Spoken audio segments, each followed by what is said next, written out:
네, 제4회 임신 출산 육아 관련 의료 정보 박람회 맘 편한 부산. 네, 이번 시간에는 우리 아이의 눈 건강에 대해서 한번 알아보도록 하겠습니다. 의료 소통 강의를 준비를 했는데요. 도움 말씀에 눈의 빛 안과 김병선 원장과 함께합니다. 원장님 반갑습니다. 네, 반갑습니다. 네. 자, 오늘 어떤 주제로 함께할까요? 오늘은 임신 시에 발생할 수 있는 시력 저하 등에 대해서 이야기하고 또 소아 우리 출산 후에 발생할 수 있는 우리 아이의 시력 등에 대해서 이야기하려 합니다. 네, 먼저 지금 많은 분들이 임신을 하고 설레기도 하고 혹은 두렵기도 많이 하실 겁니다. 저도 저희 와이프가 이제 임신을 하고 나서 저도 이제 처음에 산부인과를 가서 아이의 태동 소리를 들었을 때 많이 설레기도 하고 긴장도 되고 했습니다. 지금 여러 지금 임산부 혹은 다른 가족분들도 많이 걱정도 되기도 하고 설레기도 하실 겁니다. 그러나 가장 많이 지금 임산부들이 걱정하는 거는 단연코 우리 아이가 건강하게 출산하는 것이 첫 번째일 것입니다. 그러다가 보면 자기의 건강 혹은 시력 저하가 있음에도 불구하고 놓치는 경우가 많아서 오늘은 그것들에 대해서 이야기를 하려고 합니다. 임신 중에 시력 저하가 나타날 수 있는 것은 여러 가지가 있지만 특히 우리 몸의 호르몬의 변화로 인해 시력 저하가 나타나는 경우가 대부분입니다. 임신을 하게 되면 에스트로겐과 프로게스테론이라는 호르몬이 급격하게 증가를 하게 되고 이러한 호르몬의 변화로 인해서 눈물 분비량이 아주 많이 떨어지게 됩니다. 그러면 이런 것들로 인해서 안구 건조증이 발생할 수가 있습니다.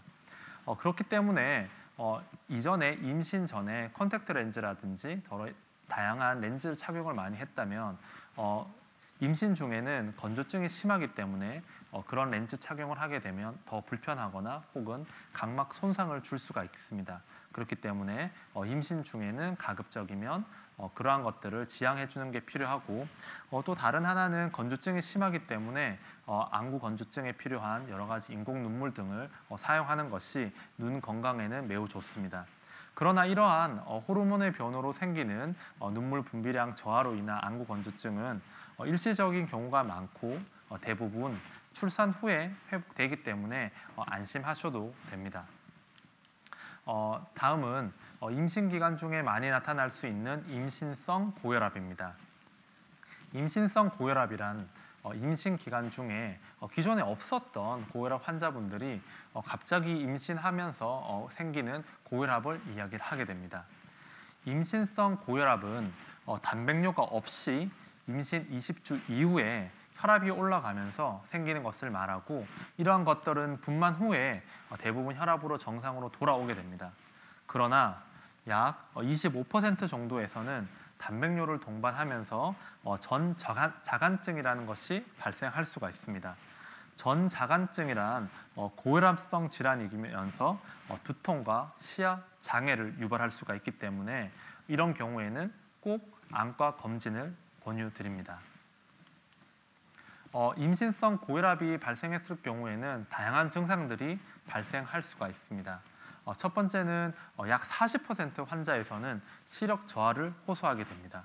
특히 이렇게 시력 저하를 호소하는 환자분에서는 망막 이상을 동반할 수가 있습니다. 망막 이상 중에서 가장 흔한 소견은 망막 혈관의 연축, 그리고 망막 혈관의 가늘어짐입니다. 이러한 것은 어떤 것을 의미를 하냐면 지금과 같은 이 세 가지의 사진은 안저 사진입니다. 안저란 것은 어떤 것이냐면 카메라로 따지면 필름에 해당하는 부분입니다. 지금 여기서 보이는 되게 동그랗게 보이고 노랗게 보이는 부분을 우리는 시신경이라고 부르게 되고 여기 빨갛게 보이는 이렇게 선 같은 것들은 우리 눈의 혈관입니다. 우리 몸에서 유일하게 볼 수 있는 혈관은 눈밖에 없습니다. 다른 곳에 머리라든지 다른 쪽에 있는 혈관을 보려면 MRI를 촬영을 한다거나 다른 혈관을 볼 수 있는 특수 장비를 이용해야 되지만 우리 안과에서는 안저를 찍어서 실제 혈관이 어떤지를 볼 수가 있습니다. 그러면 이렇게 혈관들을 보게 되면 우리 몸의 다른 혈관들도 어떻다고 예측을 할 수가 있게 됩니다. 지금과 같이 정상 안저는 동맥이 조금 가늘고 지금 빨갛게 짙게 보이는 정맥을 이렇게 볼 수가 있는 게 정상적인 소견이 되고 중간에 약간 어둡게 보이는 부분을 황반이라고 합니다. 황반은 보통 우리가 황반변성 등의 노인성 질환으로 알려진 것으로 많이 알려져 있고 지금과 같은 것은 정상적인 안저 소견입니다.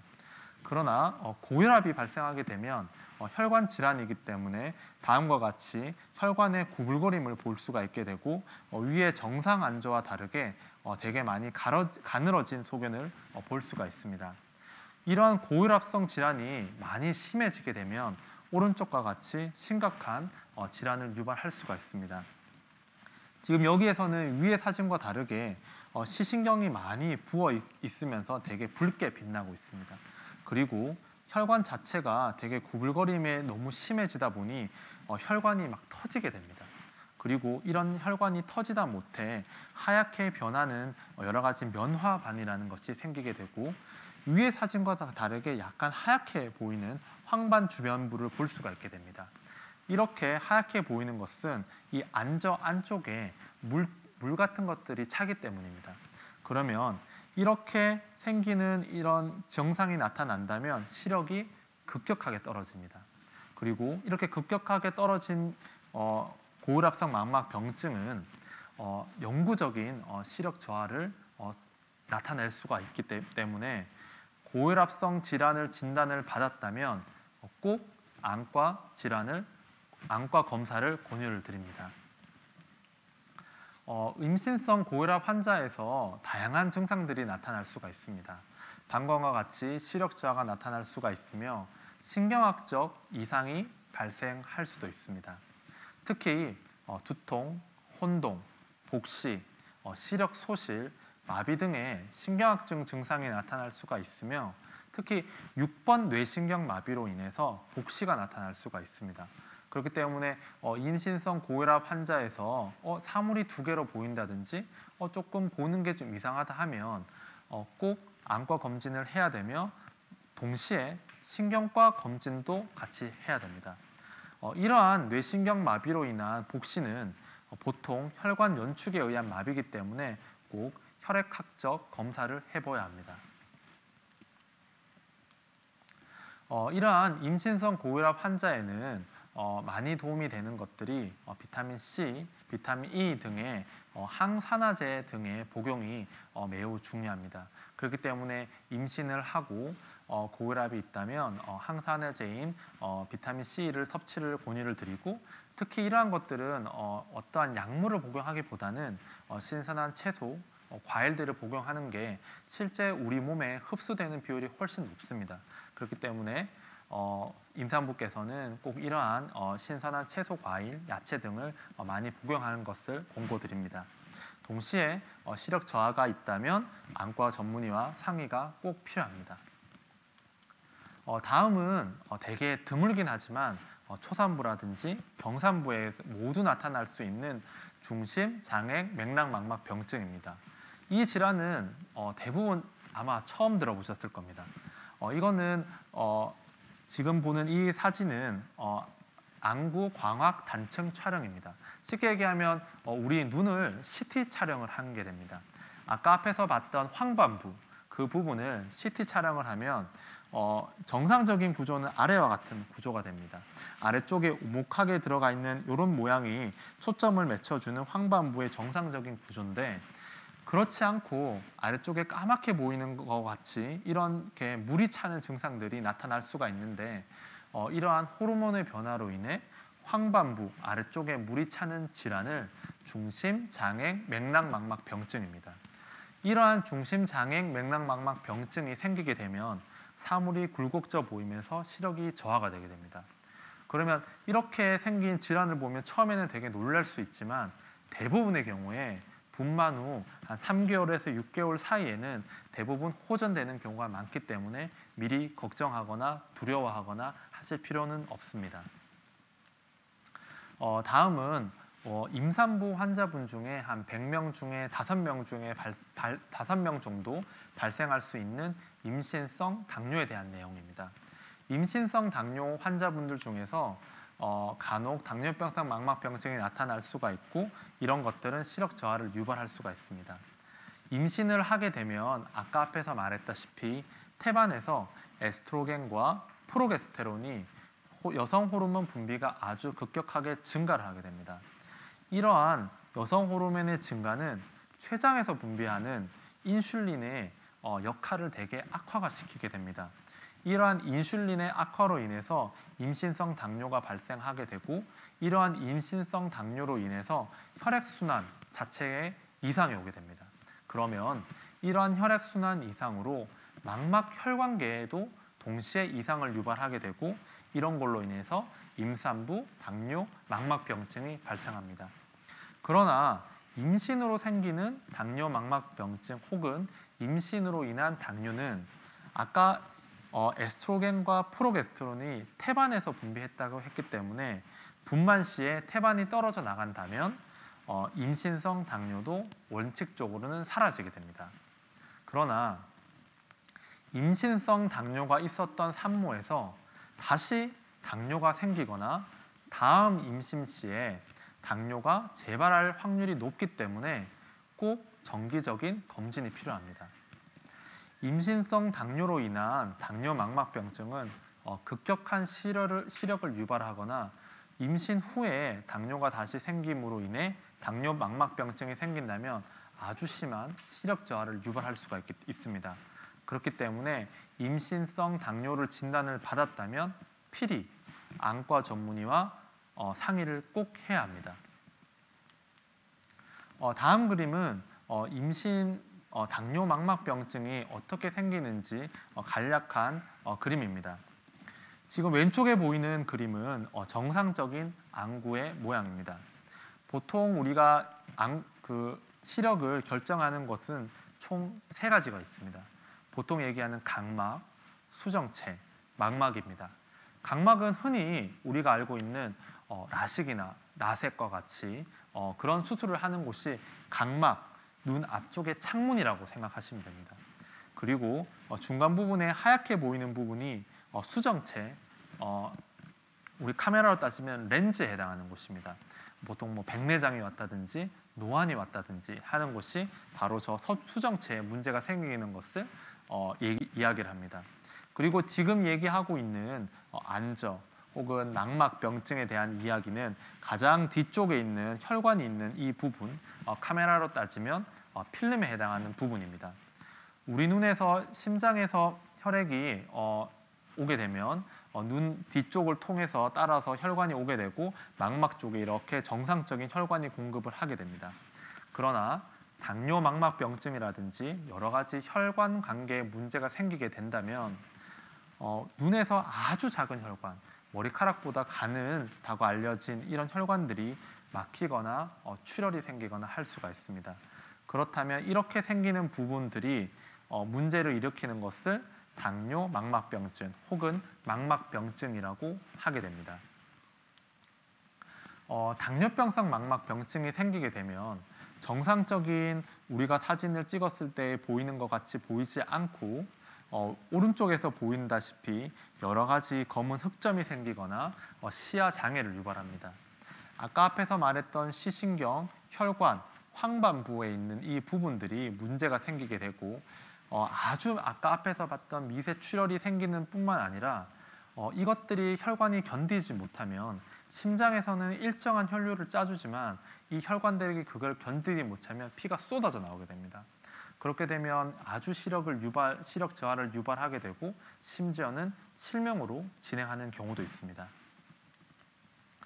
그래서 지금 이 사진이 당뇨 망막병증 환자의 전형적인 사진입니다. 아까 앞에서 봤던 정상적인 혈관의 모양뿐만 있는 게 아니고 아주 미세 출혈들이 많이 생기게 됩니다. 그러다가 이런 출혈들이 생기면서 이상한 혈관들이 막 생깁니다. 왜냐하면 우리 심장에서는 정상적으로 심장 펌프질을 하지만 이 가장 많이 가늘어진 이 혈관에서는 그것을 견디지 못하게 됩니다. 왜냐하면 당뇨 같은 경우에는 끈적끈적한 혈액이 다니기 때문에 그런 것들로 혈관이 막히게 되고 그게 아주 미세 출혈을 유발하게 되고 그런 것들이 시야 장애를 유발할 수가 있습니다. 그렇기 때문에 당뇨 망막병증을 진단을 받기 전이라도 임신성 당뇨 혹은 당뇨 질환을 앓고 있다면 필히 안과 검진을 해야 합니다. 특히 임신 전부터 당뇨 망막병증을 앓고 있는 환자의 경우에는 임신으로 인해서 당뇨 망막병증이 급격하게 악화가 될 수가 더 있습니다. 그렇기 때문에 임신 전, 임신 중, 임신 후에는 꼭 안과 검진을 해야 하며, 그 당시에 만약에 이 당시에 임신 중에 당뇨 망막병증이 급격하게 진행을 했다면 임신 중이라도 바로 치료를 받아야 합니다. 임신으로 인해서 시력 저하가 나타나는 경우는 되게 다양하게 됩니다.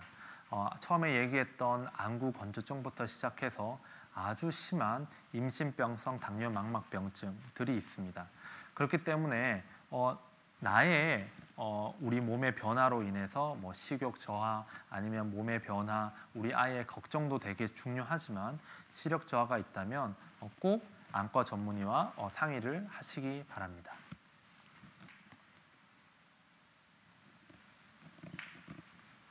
네, 어떻게 그 유익한 시간이었습니까, 여러분? 네. 질문들이 몇 가지 있어서 질문을 조금 함께 좀 들어보도록 하겠습니다.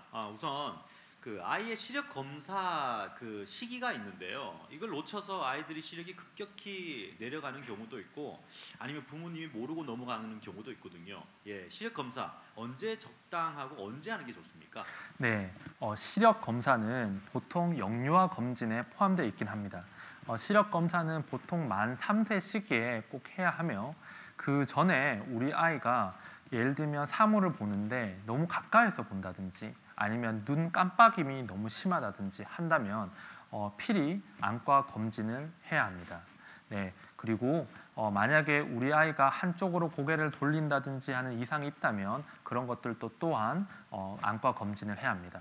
그래서 다음은 제가 이거에 대한 소아 안과에 대해서 설명을 하려 합니다. 우리 처음에 우리가 임신을 하고 이제 그 우리 아이의 성장과 그다음에 우리 아이가 출산 후의 건강함이 사실 제일 중요합니다. 그리고 나서 우리 아이가 앞으로 어떠한 시력을 갖고 살지도 매우 중요하기 때문에 그런 것들에 대해서 이야기하려 합니다.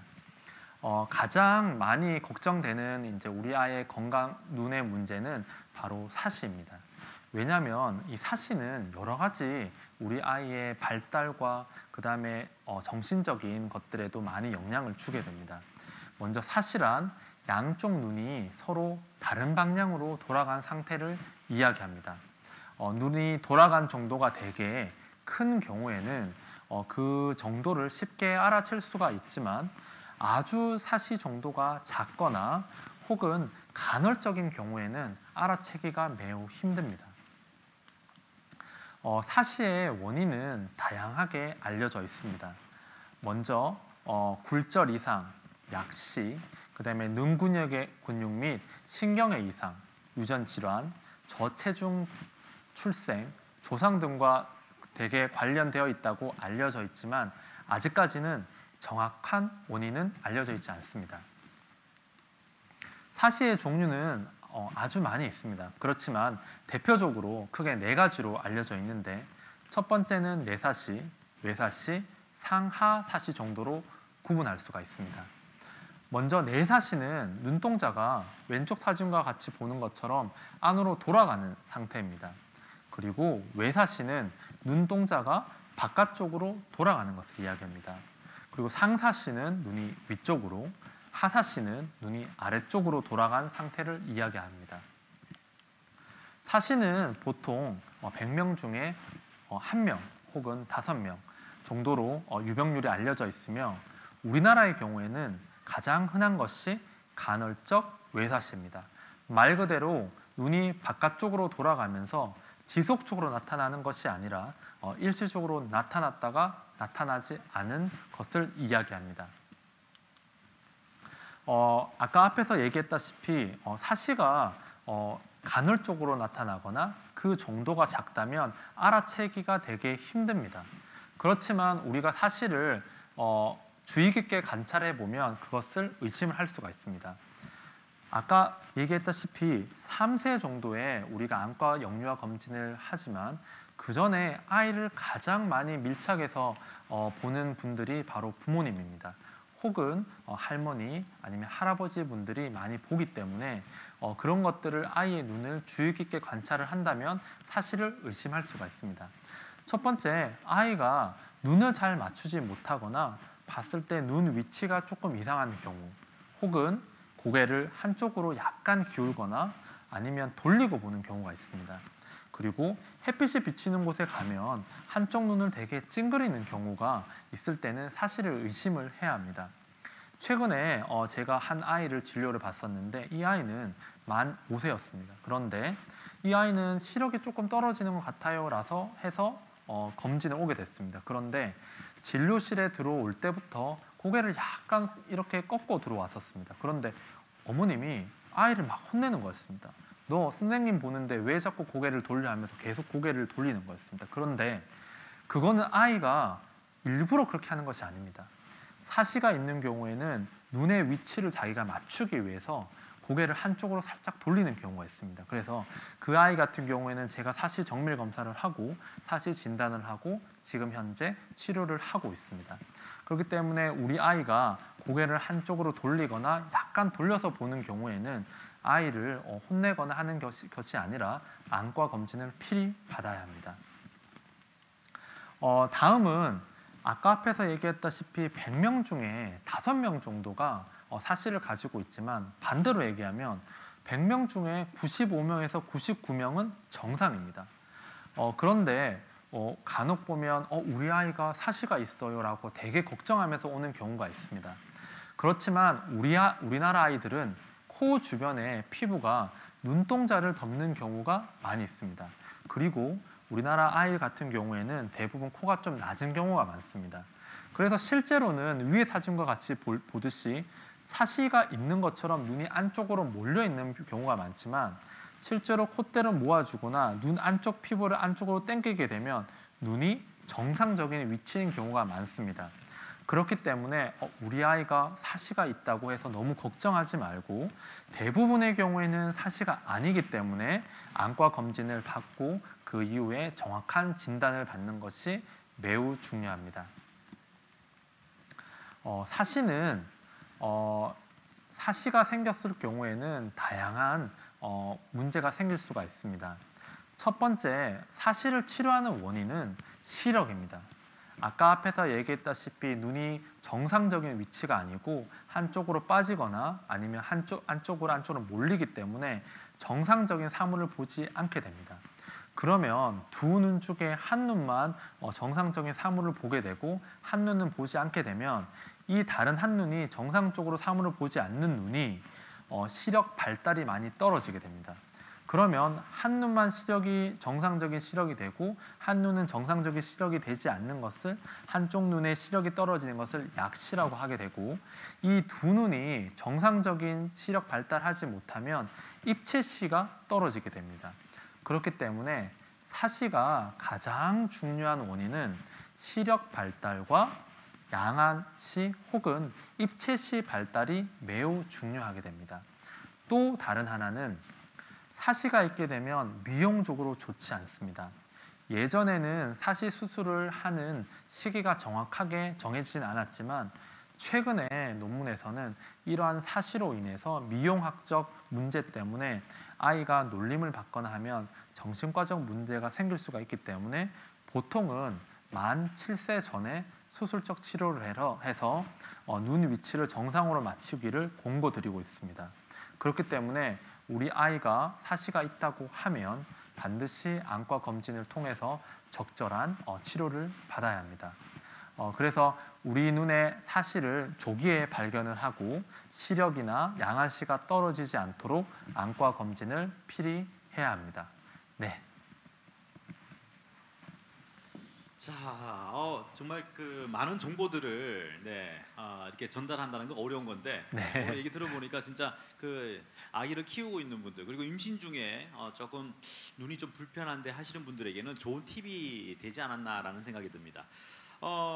그 아이들 같은 경우에는 눈에 이렇게 점이 있는 경우가 있다라는 얘기를 들어봤어요. 네. 그래서 흰 눈동자에 까만 눈동자처럼 하나가 더 찍혀 있어서 이걸 뺄 수가 있나요? 아니면 놔두면 없어지나요? 이렇게 질문들이 있는데 그건 어떻게 보십니까?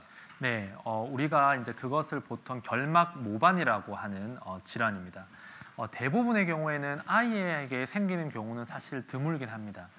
보통은 이제 성인이 되어서 자외선을 많이 받거나 이제 그렇게 되면 나이가 들면서 생기는 경우가 많지만 아이에게도 간혹 생기는 경우가 있고 혹은 아이 같은 경우에는 우리 눈에 공막이라는 부분이 되게 얇아져 있어 그게 이제 비치는 경우가 있습니다. 대부분의 경우에는 성장을 하면서 그게 없어지는 경우가 있고 결막 모반의 경우에는 간단한 시술로 통해서 사실 없앨 수도 있습니다. 그렇지만 그 결막 모반 자체가 눈에 어떠한 시력적인 영향을 준다거나 아니면 이것이 다른 문제를 일으키지 않기 때문에 대부분의 경과 관찰을 하게 되고 만약에 아이가 조금 더 크다가 이게 미용적으로 조금 불편해야 하면 간단한 시술을 통해서 없앨 수도 있습니다. 네. 그리고 우리 아이들이 이제 눈이 나빠졌는지 아니면은 이게 눈을 찡그리고 있어가지고 아 이게 시력이 떨어졌나? 그런데 어느 날 보니까 또 괜찮은 것 같기도 하고 여러 가지 변수가 있단 말이죠. 그럼 아이들의 시력을 집에서 테스트할 수는 없지만 의심을 할 수는 있지 않습니까? 네, 네, 어떨 맞습니다. 때 의심을 하면 네, 좋을까요? 우리가 사실 이게 아주 중요한 얘기입니다. 사실 부모님들도 사실은 우리 아이의 시력을 간과하는 경우가 많습니다. 왜냐하면 예를 들면 부모님 둘 다 시력이 되게 좋은 경우에는 내가 시력이 나빠하고 있는 경험이 없기 때문에 우리 아이가 시력이 나빠질 거라고 생각 안 하는 경우도 많습니다.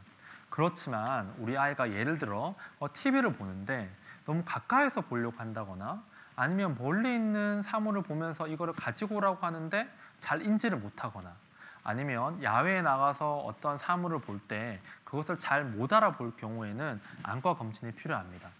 또한 어머님들이 사실 제일 걱정하는 부분이 뭐냐면 우리 아이가 혹시나 시력이 점점 떨어지는데 원인이 뭘까요? 그리고 언제 많이 떨어질까요? 혹은 언제 검사를 해야 될까요? 얼마나 자주 검사해야 할까요?입니다. 첫 번째, 아직까지 현재는 근시가 진행하는 정확한 원인은 알려져 있지 않습니다. 그렇지만 아시아, 특히 우리나라 혹은 필리핀 같은 경우에 근시 유병률이 아주 굉장히 높습니다. 그러면 그런 거에 대한 여러 가지 연구에서는 근거리를 많이 볼 경우에는 실제로 근시가 조금 발달할 수 있다라는 보고도 있습니다. 특히 우리나라 같은 경우에는 다른 나라에 비해서 사실은 아이들이 야외 활동하기보다는 어머님들이 책을 많이 읽힌다든지 아니면 어릴 때부터 사실 공부를 많이 한다고 많이 앉아 있는 경우가 많습니다. 그리고 요즘은 유튜브라든지 아니면 또 여러 가지 영상에 노출되는 경우가 많아서 아이들이 그거를 본다면 근거리를 너무 많이 보게 되면 눈 안구 자체가 약간 길어지면서 근시가 발달한다고 알려져 있습니다.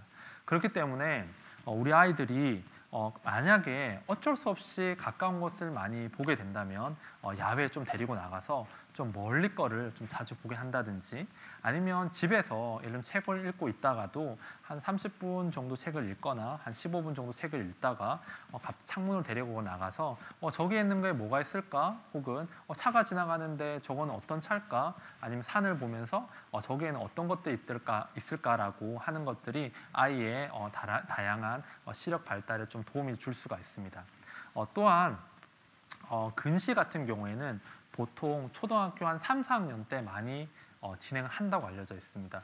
우리가 키가 크듯이 눈도 크는 근시가 이제 발달한다고 보통은 알려져 있는데 그렇다고 근시가 있다고 어머님들이 많이 걱정을 하시는 경우가 많은데 근시 자체는 사실은 문제가 되진 않습니다. 우리가 보통 얘기하는 키가 작은 사람이 있고 키가 큰 사람이 있는데 키가 작다고 사실은 그 사람이 병이 있거나 아니면 키가 크다고 해서 그 사람이 병이 있는 게 아닙니다. 마찬가지로 근시 자체는 우리가 눈의 모양이 축구공처럼 약간 동그란 게 아니고 약간 럭비공처럼 좀 길어져 있는 경우를 사실 근시라고 합니다. 그렇기 때문에 적절한 시력 검사와 안경 착용을 한다면 우리 아이의 눈 건강에는 사실 크게 문제는 없습니다. 그렇지만 이제 어쨌든 근시가 있게 되면 추후에 성인이 되어서 다른 안과적 질환을 유발할 수가 있기 때문에 미리 검진을 해서 적절하는 게 좋고, 보통 만 3세 때 영유아 검진 후에는 한 1년에 한 번 정도는 검진을 하는 게 좋습니다. 그리고 만약에 처음에 아이가 근시를 처음에 진단을 받고 안경 착용 혹은 이제 정기적인 검진을 한다면 보통 처음에는 한 3개월 간격으로 1년은 하면 좋습니다. 즉 다시 말하면 1년에 4회 정도는 검진을 하는 게 좋고, 그 이후에 만약에 근시 정도가 크게 진행을 하지 않는다면 1년에 2번, 6개월에 한 번 정도는 검진을 하는 것이 좋다고 알려져 있습니다. 네. 네. 아니 너무 속 시원하게 답변을 해주셔가지고 다음 질문까지 다 해주셨는데요. 네. 네. 근데 또 그 이제 시력 검사를 할 때 일반적인 그 안경점에서 시력 검사를 하는 경우가 있고, 그리고 전문 안과에 가서 전문 선생님과 함께 상담을 하면서 받는 경우가 있단 말이죠. 그 부분에 대해서는 어떻게 생각하시는지? 네. 사실은 아주 좋은 질문이십니다. 이게 성인 같은 경우에는 사실 안경점에서 검사를 해도 사실 크게 무리는 없습니다. 근데 아이 같은 경우에는 제가 꼭 안과 가서 검진을 하라고 하는 이유가 있습니다. 뭐냐면 사실 성인이 되면 아까 앞에서 말했던 수정체, 카메라로 따지면 렌즈가 이미 좀 딱딱해지고 있습니다. 그렇기 때문에 소위 말하면 조절력이 떨어집니다. 그렇기 때문에 어떤 사물을 딱 볼 때나 아니면 멀리 거나 근거리를 봤을 때 조절력이 크게 바뀌지 않기 때문에 보통 왜 안경점 가서 검사하는 그 정도만 해도 사실은 그 굴절력을 정확하게 평가를 할 수가 있습니다. 그런데 아이 같은 경우에는 이 눈 자체가 조절력이 엄청 잘 됩니다. 다시 말하면 멀리 거랑 가까운 거 볼 때 아주 빠른 속도로 카메라 렌즈가 초점을 맞추듯이 빨리 맞춰주게 됩니다. 그런데 성인은 사실 나이가 한 40대부터 아마 근거리 보는 게 아마 침침하실 겁니다. 그 이유가 조절력이 떨어져서 그런데, 아이 같은 경우에는 조절력이 아주 민감하게 반응을 하기 때문에 그러한 정도의 검사로는 아이의 굴절력을 정확하게 평가를 할 수가 없습니다. 그렇기 때문에 안과에서는 어떻게 검사를 하냐면, 아이가 만약에 근시가 있다고 의심이 된다면 조절력 마비 검사를 합니다. 그게 뭐냐면 눈 안구에다가 조절력 마비를 하는 안약을 놓고 조절력을 마비를 시킨 다음에 정확하게 굴절력을 평가를 합니다. 그래서 이 아이의 정확한 안경 처방을 할 수가 있지만 안경점에서는 그걸 할 수가 없기 때문에, 예를 들어 아이가 마이너스 3디옵터 정도의 근시를 가지고 있는데 그거를 안경점에서 마이너스 한 4디옵터를 처방을 할 수가 있습니다. 안경을 씌울 수가 있는데, 그러면 이 눈이 원래는 마이너스 3디옵터만 해도 잘 보일 수가 있는데 4디옵터로 더 많이 근시를 해서 이 안경에 맞게 내 눈이 변하게 됩니다. 그렇게 되면 근시가 아주 오히려 더 급격하게 진행할 수가 있기 때문에 꼭 아이 같은 경우에는 만 15세 혹은 18세 미만의 아이들은 꼭 안과 가서 안경을 처방하는 게 필요합니다. 네. 네, 알겠습니다. 마지막 질문은 사실 저희 아이에 관련된 네, 질문이라 잘 들었습니다. 우리 아이들도 이제 안과에 가서 시력 검사를 해서 정확하게 본인이 어떤 지금 시력인지 확실하게 판단을 하시기 바랍니다. 오늘 이렇게 말씀을 잘 해주셔서 감사합니다. 네, 오늘 도움 말씀 함께 해주신 눈의 빛 안과 김병선 원장님, 여러분 감사의 박수 한번 부탁드리겠습니다. 예. 네, 감사합니다. 반갑습니다. 네. 자, 이렇게 부산광역시와 국제신문이 함께한 제4회 임신, 출산, 육아 관련 의료 박람회, 네, 마음 편한 부산, 오늘은 여기까지입니다. 함께 시청해 주신 여러분 대단히 고맙습니다. 감사합니다.